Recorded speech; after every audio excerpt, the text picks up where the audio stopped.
Oh, hey, didn't see you guys there. Today's video, I wanted to cover a review of the Wave microphone from Elgato. This is the Wave 3 on my boom arm here.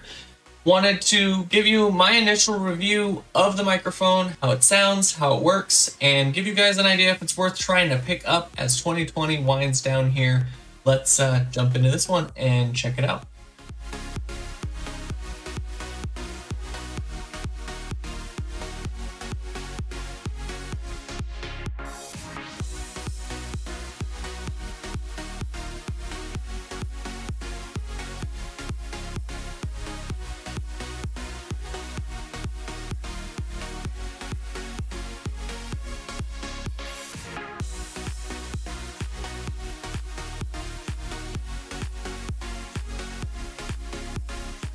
I use the Turtle Beach Stream mic for the last few years while I've been streaming, and it really is not the best streaming solution.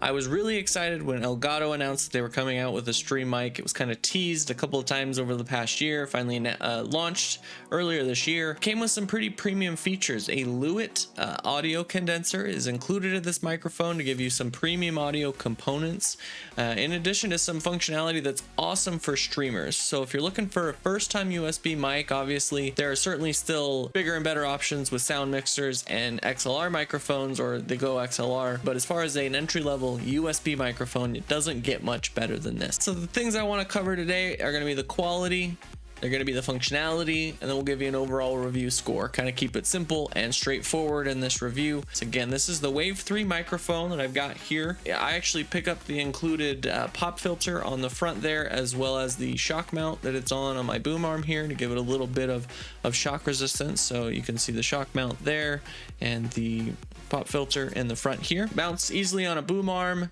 has a desk stand that comes with it, so it gives you a couple of different mounting options, even an optional extender on desk stand so you could prop it up a little bit higher if you need to. But as far as what comes in the box, everything is included. USB-C connection, so you get the fastest audio. The Wave 3 microphone has a couple of awesome functions on the front here.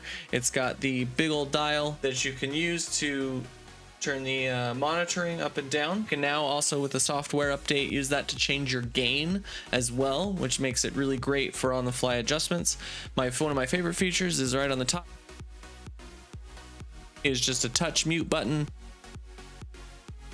Makes it really easy to mute the microphone on the go, so you're able to just tap that really quick. You know, my wife pops in, I want to mute everything, no sound coming out of the microphone, I just tap it on the top, which I think is an awesome feature that you know, I was having to do hotkeys and stuff on my other mic to do that before, so happy to have a little functionality directly on the microphone.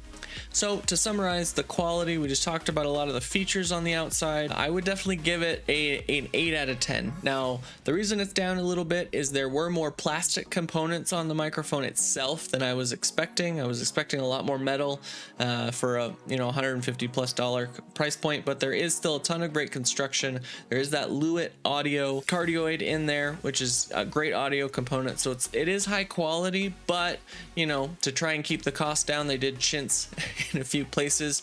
The other reason I give it an 8 out of 10 was because the pop filter and the shock mount were extra. They were extra accessories that you had to purchase. They kind of wanted to nickel and dime you. Again, trying to keep the base price of the microphone enticing to people, and I get that, but it was a little disappointing that it was separate accessories that I had to purchase in addition to the microphone. The other element that I want to cover then would be the functionality. So this will include the audio sound, how a microphone sounds, as well as the ease of use and the Wavelink software. I have to include that as part of this review. I can't review it separately because it's not available for standalone purchase. If you get the Wave microphone, the Wavelink software comes with it, but there's not a way to purchase that Wavelink software separately. So they're kind of intertwined in a lot of ways, so I'll include that here. I think the audio sounds great. Now, obviously it was a big jump from where I was before, but in a lot of my research, I was able to find that this USB microphone performs equally, especially when you add EQ and a lot of the things that you can do easily through OBS, either with plugins or through OBS itself, you can really get great audio quality out of this microphone. And it's a USB mic. You're not spending extra hundreds of dollars on a mixer, extra hundreds of dollars on an XLR microphone.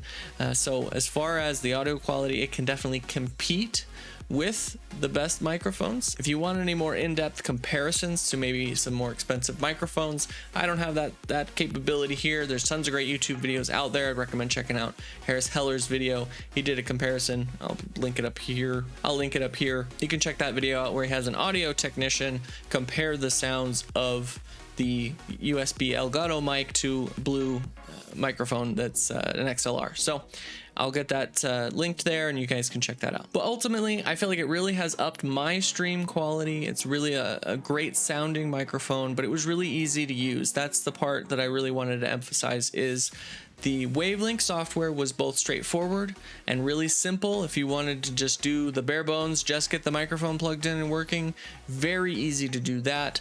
However, if you wanted to get a little bit more in depth and kind of try your hand at sound mixing, you can do that as well. And I found it to be a much superior option to some of the free tools that are out there, such as Voicemeeter, Banana, and the audio cable program that is available from that developer as well. This did the job much better, much more cleanly.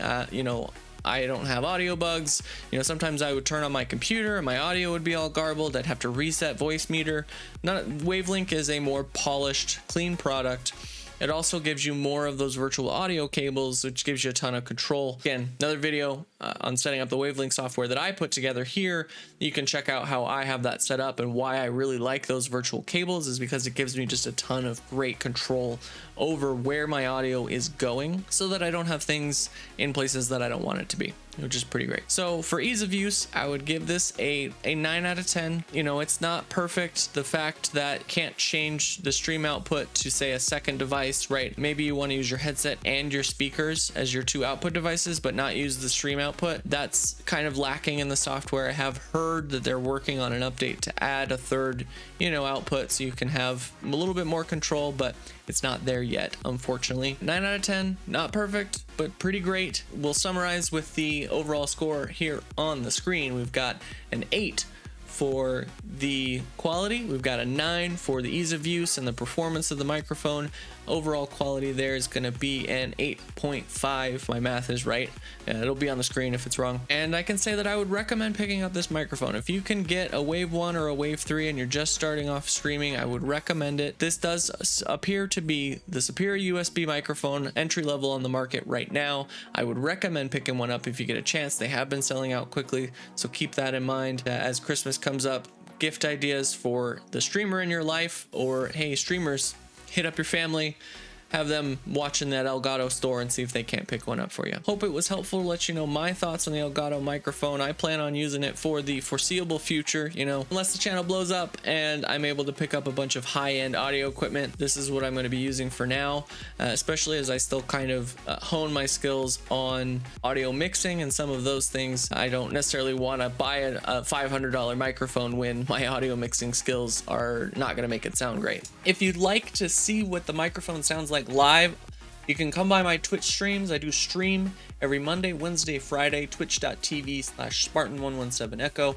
Come check that out. Ask me any questions if you have those about the mic. I'd love to hear them from you guys. Hope this was helpful. Check out my other video on the Wavelink software if you want more details on how to set it up, and we'll catch you guys in the next one.